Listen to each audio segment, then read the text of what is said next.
Students ये NCERT exercise problem 2.21 from page number 62 of the solutions है। ठीक है, तो इसकी स्टेटमेंट रीड करते हैं। Two elements A and B form compounds having molecular formula AB2 and AB4 when dissolved in 20 gram of benzene 1 gram of AB2 lowers the freezing point by 2.3 Kelvin, whereas 1 gram of AB4 lowers it by 1.3 Kelvin.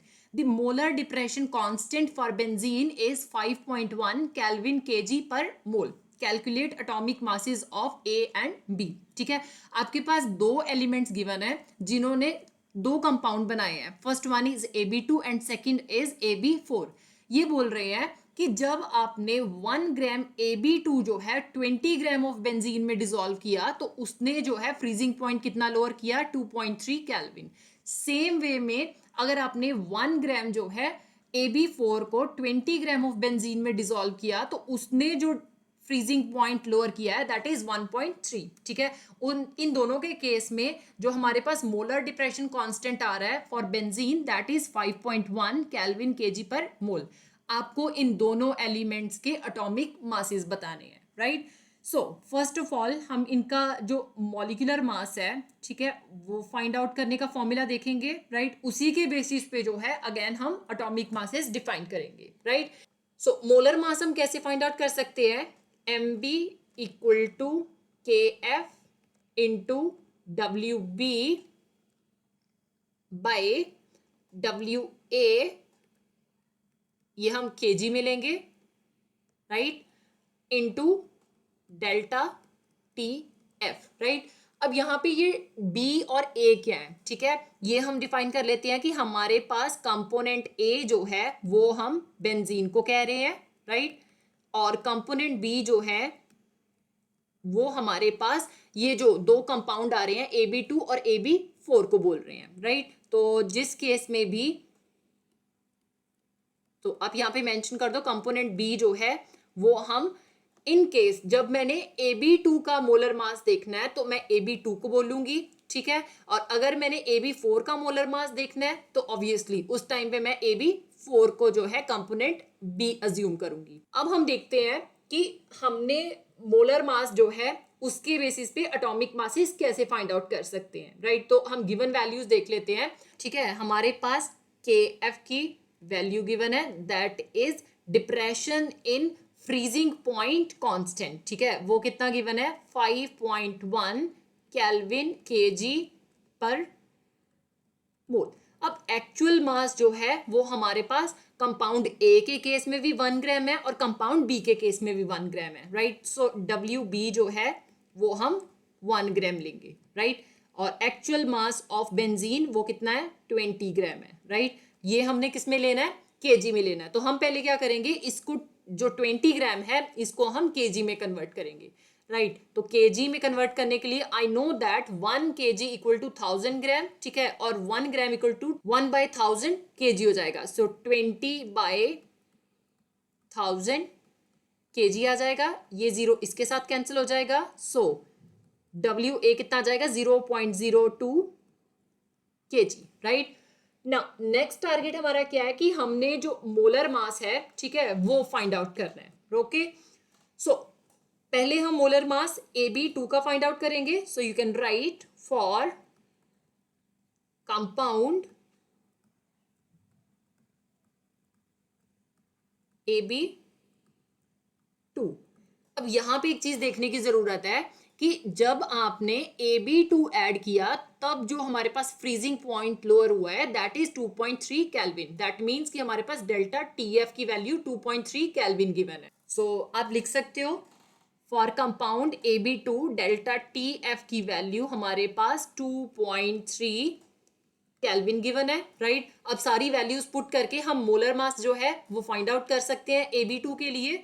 सो आप लिख लो MAB2 equal to KF की value 5.1 kelvin kg पर mole, right, into now WB की value that is 1 gram divided by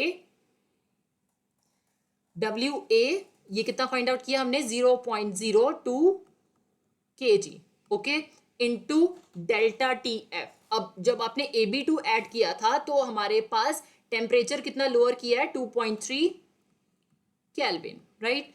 so KG के साथ KG cancel कर दिया, kelvin के साथ केल्विन कैंसिल कर दिया, right. 5.1 into 1 that is 5.1, right. 0.02 into 2.3 आपका आंसर आएगा 0.046, right. So you can write MAB2 equal to 5.1 divided by, अब इन दोनों को जब मल्टीप्लाई किया था तो योर आंसर इज 0.046। यूनिट्स क्या रह गए हमारे पास, gram per mole, right. 5.1 divided by 0.046, MB की वैल्यू कितनी आ गई, 110.9। You can write molar mass of compound AB2 equal to 110.9 gram per mole, right. Now next target हमारा क्या है कि हमने मोलर मास ऑफ AB4 भी फाइंड आउट करना है, right. So again for compound AB4, अब इस केस में जो डेल्टा TF है, मतलब कि जो फ्रीजिंग पॉइंट लोअर हुआ है, 1 ग्राम ऑफ AB4 ऐड करने से that is delta TF equal to 1.3 kelvin. Again हम इसी फॉर्मूले में जो है वैल्यूज पुट करेंगे। So it will be molar mass of AB4 equal to KF that is 5.1 kelvin KG per mole, ठीक है। WB 1 ग्राम गिवन है, डिवाइडेड बाय, अब हमारे पास जो WA की वैल्यू है वो हमने केजी में फाइंड आउट की है 0.02 kg into delta TF। Delta TF कितना आ रहा है, 1.3 केल्विन। केल्विन के साथ केल्विन कैंसिल कर दिया, केजी के साथ केजी कैंसिल कर दिया, अगेन यूनिट क्या आ गए, ग्राम पर मोल। तो 5.1 इंटू 1 ऑब्वियसली 5.1 ही आएगा। So MAB4 equal to 5.1 divided by 0.02 into 1.3, the answer is 0.026, ठीक है, यूनिट्स ग्राम पर मोल। जब आपने 5.1 को 0.026 के साथ डिवाइड किया, your answer is 196। So MAB4 equal to 196 gram per mole.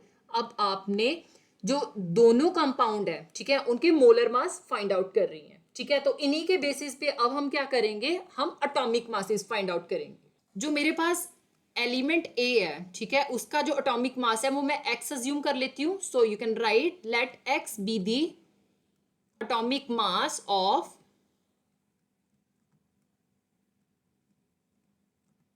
Element A and Y be the atomic mass of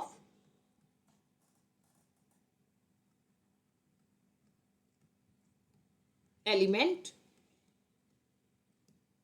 B, right.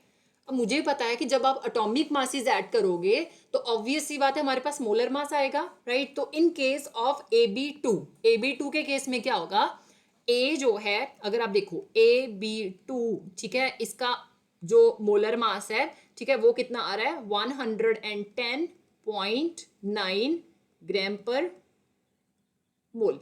AB2 का मतलब क्या है कि atomic mass of A that is X plus atomic mass of B that is Y into 2 equal to 110.9 gram per mole के equal होगा, right. सो ये equation क्या बन जाएगी, X plus 2Y equal to 110.9 gram per mole. इसे आप equation 1 कह सकते हो, राइट। अब अगर मैं AB4 की बात करती हूँ, ठीक है, आप यहीं पे लिख लो ताकि हमें इक्वेशन सॉल्व करने में इजी हो। सो AB4 का जो हमारे पास एटॉमिक मास है वो है 196 gram per mole. Again A का एटॉमिक मास X हो गया प्लस B का एटॉमिक मास Y हो गया, ठीक है। यहाँ पे 4 एटम्स ऑफ B प्रेजेंट है, तो into 4 equal to 196 gram per मोल आ गया। सो फाइनल इक्वेशन क्या बन जाएगी, x plus 4y equal to 196 gram per mole, right. इसे आप इक्वेशन 2 बोल दो। अब आपका नेक्स्ट स्टेप क्या है कि आपने जो इक्वेशन 2 है उसको 1 में से माइनस करना है, राइट। तो जब आप माइनस करोगे ऑब्वियस सी बात है कि मैंने ये इक्वेशन जो है इसको इस इक्वेशन में से माइनस करना है। सो you can right subtract equation 2 from 1। Subtraction हम सभी को करनी आती है, राइट। सो ये क्या हो जाएगा, अब ऑब्वियसली अगर मैं इसी में सॉल्व करना चाहूँ तो यहाँ पे माइनस आ जाएगा, यहाँ पे भी माइनस आ गया और यहाँ पे भी माइनस आ गया। ये x इस x के साथ कैंसिल हो गया, ठीक है। अब यहाँ पे माइनस वाली टर्म बड़ी है तो -4y plus 2y that will be -2y आ जाएगा, राइट। माइनस वाली टर्म बड़ी है -196 प्लस 110.9, तो आपका आंसर क्या आ गया, -85.1 ग्राम पर मोल।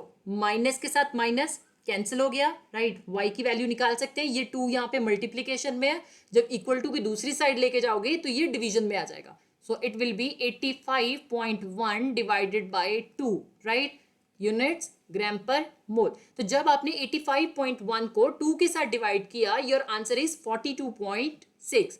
सो y की वैल्यू कितनी आ गई, 42.6 ग्राम per mole, right.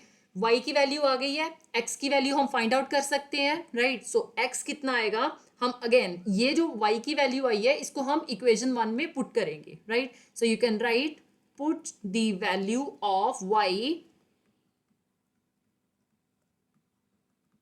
in equation 1, right. So we get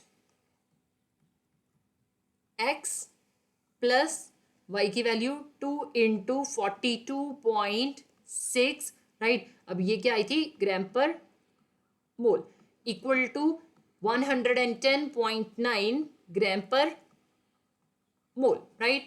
So 2 into 42.6 that is 85.2, right. So x plus 85.2 gram per mole equal to 110.9 gram per mole। ये जो 85.2 है ये जब आप इक्वल टू की दूसरी साइड लेके जाओगे तो यहाँ भी प्लस का साइन है, दूसरी साइड जाके माइनस का हो जाएगा, राइट। ये 85.2 हम दूसरी साइड ले जाएंगे। सो x equal to 110.9 gram per mole minus 85.2 gram per मोल आ गया, राइट। सो 110.9 में से जब आपने 85.2 माइनस किए, your answer is x equal to 25.7 gram per mole. अब हमने क्या माना था कि हमारे पास जो atomic mass of element A है उसको x अज्यूम किया था। So you can write atomic mass of element A equal to x की वैल्यू कितनी आ रही है, 25.7 ग्राम पर मोल। आपने फाइंड आउट कर लिया atomic mass of element A। Now atomic mass of element B, वो हमने y अज्यूम किया था। So atomic mass of element B equal to y, उसकी वैल्यू कितनी आई है, that is 42.6 gram per mole.